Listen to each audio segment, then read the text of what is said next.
Bonjour. Les puissances qui nous dominent ont commémoré le 10 mai 2020 l'abolition de l'esclavage.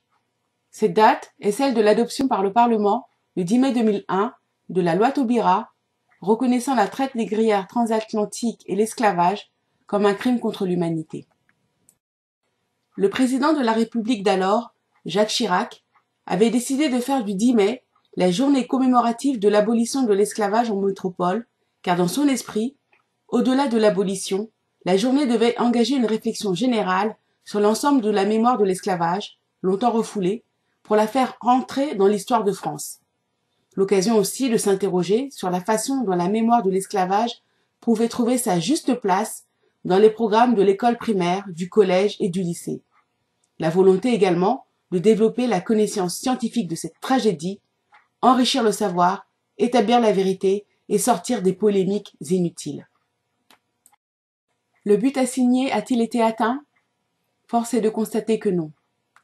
Année après année, l'histoire de ce crime contre l'humanité est réécrite et falsifiée, jusqu'à dire qu'en l'espace de 400 ans, seuls 13 millions de Noirs africains en auraient été victimes, alors qu'Hitler a réussi à tuer 6 millions de Juifs en 4 ans.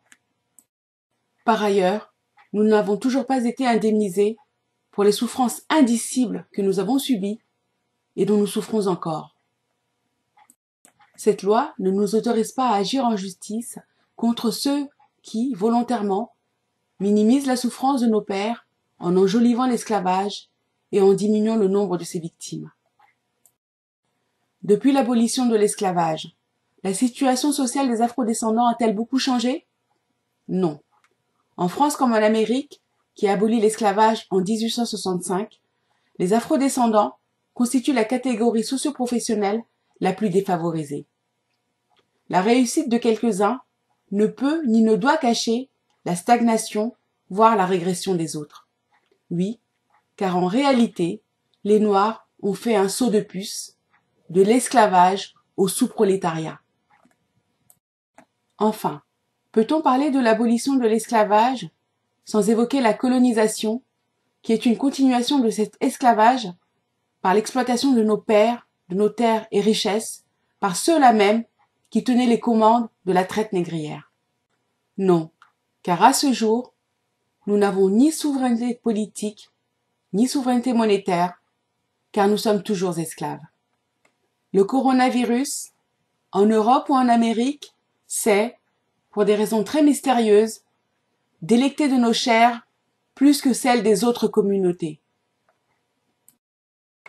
Les essais vaccinaux actuels du Covid en Afrique, réalisés bien sûr par les mêmes, en violation des conventions internationales et bien sûr des droits des populations, montrent que nous sommes les esclaves sanitaires de ce monde.